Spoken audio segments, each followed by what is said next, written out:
right, we're going to read chapter 5 of The Magician's Nephew. Chapter 5, The Deplorable Word. The children were facing one another across the pillar when the bell hung, still trembling, though it no longer gave out any note.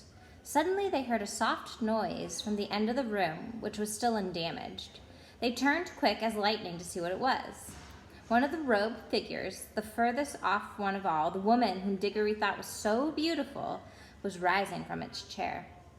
When she stood up, they realized that she was even taller than they had thought. And you could see at once, not only from her crown and robes, but from the flesh of her eyes and the curve of her lips, that she was a great queen. She looked around the room and saw damage and saw the children, but you could not guess from her face what she thought of either or whether she was surprised. She came forward with long, swift strides. "Who has awakened me? Who has broken the spell?" she asked. "I think it must have been me," said Diggory. "You," said the queen, laying her hand on his shoulder. A white, beautiful hand, but Diggory could feel that it was as strong as steel pincers. "You? But you are only a child, a common child. Anyone can see that at a glance that you have no drop of royal or noble blood in your veins. How do you dare enter this house?" "We've come from another world, by magic," said Polly, who thought it was high time the queen took some notice of her as well as Diggory. "Is this true?" said the queen, looking at Diggory and not giving Polly even a glance. "Yes," he said. The queen put her other hand on his chin and forced it up so that she could see his face better. Diggory tried to stare back, but he had soon let his eyes drop. There was something about hers that overpowered him. After she studied him for well over a minute, she let go of his chin and said, "You are no magician. The mark of it is not on you. You must be only some servant of a magician. It is on another's magic that you traveled here." "It is my Uncle Andrew," said Diggory. At the moment, not in the room itself, but from somewhere very close, there came first a rumble, then a creaking, and then a roar of falling masonry, and the floor shook. "There is great peril here," said the queen. "The whole palace is breaking up. If we are not out in a few minutes, we shall be buried under the ruin."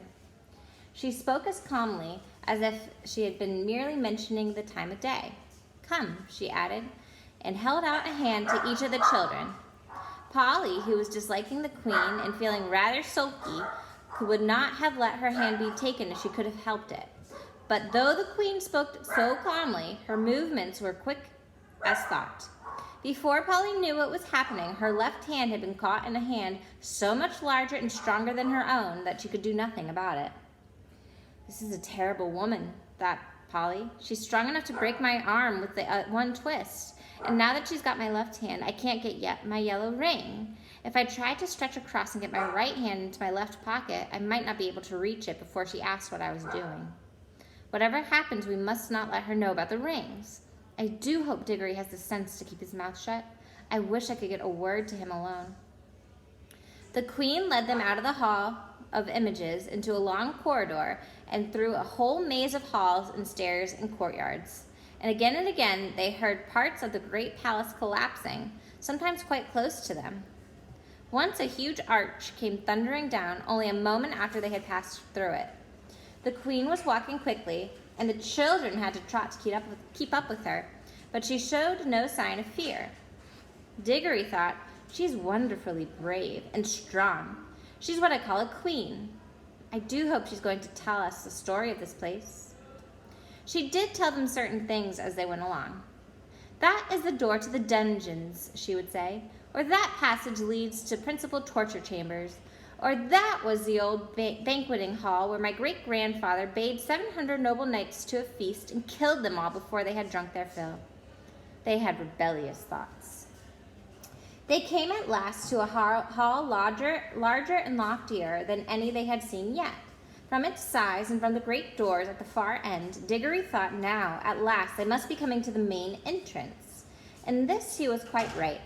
The doors were dead black, either ebony or some black metal which was not found in our world, and they were fastened with great bars, most of them too high to reach. and too heavy to lift. He wondered how they would get out. The queen let go of his hand and raised her arm. She drew herself up to full height and stood rigid. Then she said something which they did not understand, but it sounded horrible, and made an action as if she was throwing something towards the door. And those high, heavy doors trembled for a second as if they were made of silk, and then crumbled away until there was nothing left of them but heaps of dust under the threshold. "Phew," whistled Diggory. "Has your master magician, your uncle, power like mine?" asked the queen, firmly seizing Diggory's hand again.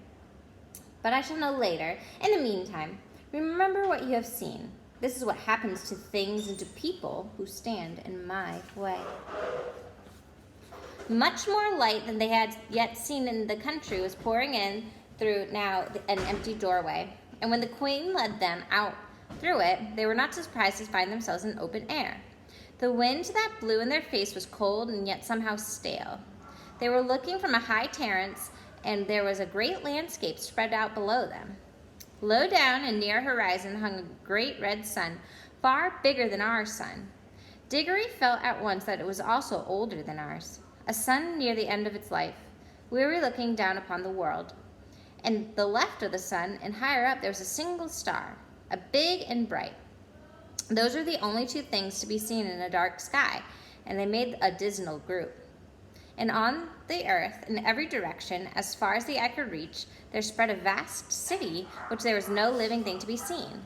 And all the temples and towers and palaces and pyramids and bridges cast long, disastrous-looking shadows in the light that withered of the sun. Once a great river had flowed through the city, but the water had long since vanished, and it was now only a wide ditch of gray dust.